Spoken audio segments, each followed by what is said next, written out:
जवान फिल्म की कहानी शुरू होती है एक खुफिया आइलैंड से, जहां पर एक सीबीआई ऑफिसर जिसका नाम राज ठाकुर है, उसका किरदार निभा रहे हैं शाहरुख खान। राज ठाकुर अपने सीबीआई टीम के साथ इस आइलैंड पर किसी को पकड़ने के लिए आता है और इस आइलैंड पर जगह जगह पर बम लगा रखे हैं। इसीलिए सीबीआई टीम के यहाँ पहुँचते ही सारे बम ब्लास्ट हो जाते हैं और इसमें सारे सीबीआई ऑफिसर मारे जाते हैं। ये खबर चारों तरफ फैल जाती है कि राज ठाकुर अपने सीबीआई टीम के साथ एक सीक्रेट ऑपरेशन के दौरान मारे गए हैं। अब मीडिया में भी इसी बात के चर्चे हो रहे होते हैं। अब फिल्म थोड़ा पीछे जाती है और अब हमें 3 महीने पहले की कहानी दिखाई जाती है। किसी खुफिया आइलैंड पर एक आदमी रहता है जिसका आधा चेहरा जला हुआ है और वो अपने चेहरे पर पट्टी बांधता है क्योंकि शायद किसी खुफिया ऑपरेशन के दौरान उसका आधा चेहरा जल गया था और ये आदमी यहाँ रहकर किसी हमले की तैयारी कर रहा होता है और ये कोई और नहीं राज ठाकुर ही होता है। लेकिन राज ठाकुर तो सीबीआई ऑफिसर है, वो अपने टीम के साथ एक सीक्रेट मिशन पर है। फिर ये राज ठाकुर के तरह दिखने वाला दूसरा आदमी कौन है जो हमले की तैयारी कर रहा है, ये चीज हमें आगे की कहानी में पता चलेगा और ये भी पता चलेगा कि ये राज ठाकुर यहाँ रहकर किसे मारने की तैयारी कर रहा है। अब हमें पता चलता है कि राज ठाकुर अपनी सीबीआई टीम के साथ एक मिशन पर काम कर रहा होता है। राज ठाकुर के साथ जो सीबीआई टीम आती है वो सीबीआई टीम नहीं होती है। राज ठाकुर अपनी सीबीआई टीम अलग से तैयार कर ली होती है। अपने किसी मकसद से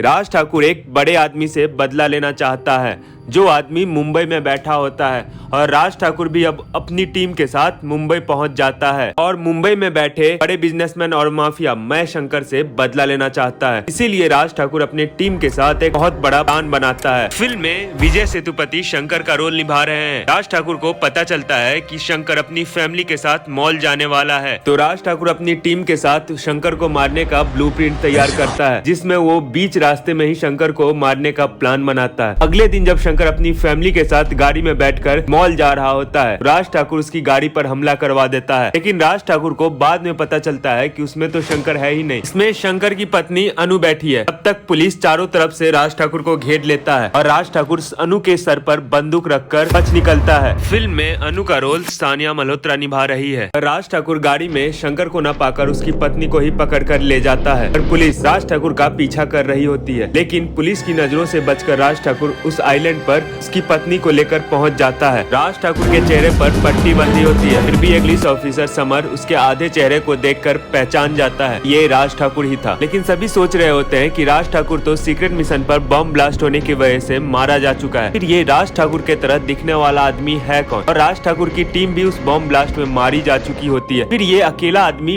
बचा कैसे? और राज ठाकुर को शंकर से क्या दुश्मनी है जिसकी वजह से राज ठाकुर शंकर की बीबी अनु को उठा कर लेकर गया और राज ठाकुर शंकर को मारना क्यों चाहता है? पुलिस को कुछ भी समझ नहीं आ रहा होता है। दूसरी तरफ शंकर अपनी बीबी के किडनैप हो जाने की वजह से बहुत परेशान हो रहा होता है और उसे कुछ भी समझ नहीं आ रहा होता है कि आखिर मेरा ये नया दुश्मन कौन पैदा हो गया और मुझे मारना क्यों चाहता है और आखिरकार उसने मेरी बीबी को किडनैप क्यों किया और चेहरा छुपाकर सबको धोखा क्यों दे रहा है, उसे कुछ भी समझ नहीं आ रहा होता है। पुलिस को राज ठाकुर पर शक होता है, इसीलिए पुलिस राज ठाकुर की बीबी सपना को पूछताछ के लिए पकड़ ले। फिल्म में सपना का रोल नयनतारा निभा रही है। पुलिस स्टेशन में सपना से पूछताछ की जा रही है। पुलिस ऑफिसर समर सपना को उस शख्स की फोटो दिखाता है जिसने शंकर की बीबी अनु को किडनैप किया होता है। सपना उस फोटो को देखते ही पहचान जाती है कि वो राज ठाकुर ही है, लेकिन पुलिस ऑफिसर के सामने झूठ बोलती है। वो उस शख्स को नहीं पहचान पा रही है क्योंकि उसके चेहरे पर पट्टी बंधी हुई है, इसलिए कि उसका चेहरा ठीक से नहीं दिखाई दे रहा है और न ही पहले मैंने कभी शख्स को देखा है। अब हमें पता चलता है कि शंकर की बीबी अनु को किडनैप करने वाला राज ठाकुर नहीं है, उसका भाई राजा है। राज ठाकुर तो सीक्रेट मिशन पे बॉम्ब ब्लास्ट के दौरान ही मारा जा चुका है। अब हमें इस फिल्म में पता चलता है कि शाहरुख खान का डबल रोल है। कहानी फ्लैशबैक में जाता है और हमें दिखाया जाता है कि आंध्र प्रदेश के एक छोटे से गांव में राजा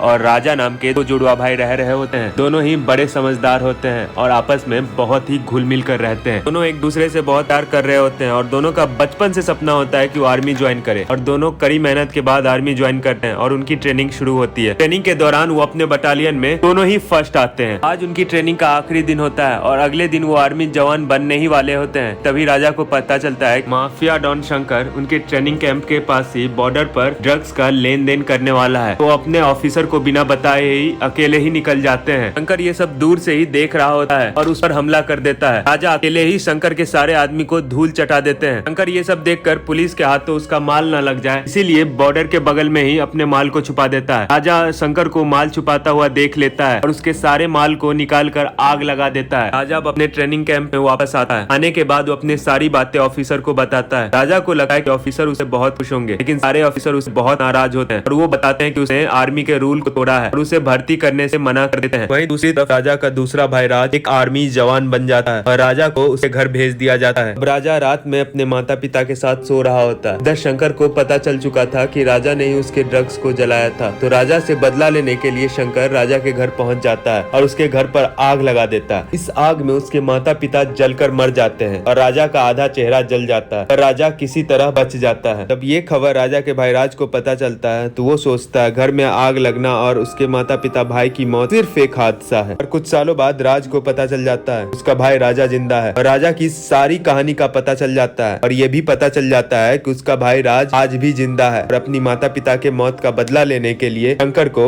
मारना चाहता है। इधर राज की शादी सपना से हो चुकी है और राज सारी बातें सपना को बता चुका है। इधर शंकर को पता चल चुका है कि सालों पहले जिस राजा को उसने मारा था वो राजा आज भी जिंदा है और वो उसकी पत्नी को किडनैप करके उस खुफिया आइलैंड पर रखा है। इधर शंकर अपनी सारी फौज को लेकर अपनी पत्नी अनु को छुड़वाने के लिए और राजा को मारने के लिए उस आइलैंड पर पहुंच जाता है। दूसरी तरफ राज पूरे आइलैंड पर शंकर के आने से पहले ही बॉम्ब प्लांट कर चुका है, लेकिन शंकर के आने से पहले ही राजा का भाई राज अपनी टीम के साथ राजा को पकड़ने के लिए आ जाता है ताकि उसका भाई राजा कुछ भी गलत काम न कर सके और शंकर को कानूनी रूप से सजा दिला सके। लेकिन राजा के बिछाए हुए बॉम्ब से शंकर की बजाय भाई राज सारी बटालियन मारी जाती है और राज खुद भी मारा जाता है। इधर शंकर भी आइलैंड पर पहुंच जाता है और उसे पता चल जाता है कि यहाँ पहले ही बॉम्ब ब्लास्ट हुआ था और राज ठाकुर की लाश को देखकर उसे लगता है कि राजा मारा जाता है। तभी वो अपनी पत्नी को लेने के लिए अंदर जाता है और वहाँ पर राजा को बैठा हुआ देखता है, लेकिन शंकर को अभी तक ये नहीं पता है कि राजा दो जुड़वा भाई थे। और अब राजा को देखने के बाद पता चल जाता है कि राजा दो जुड़वा भाई था और जिसकी लाश बाहर पड़ी थी वो राजा नहीं, राजा का भाई राज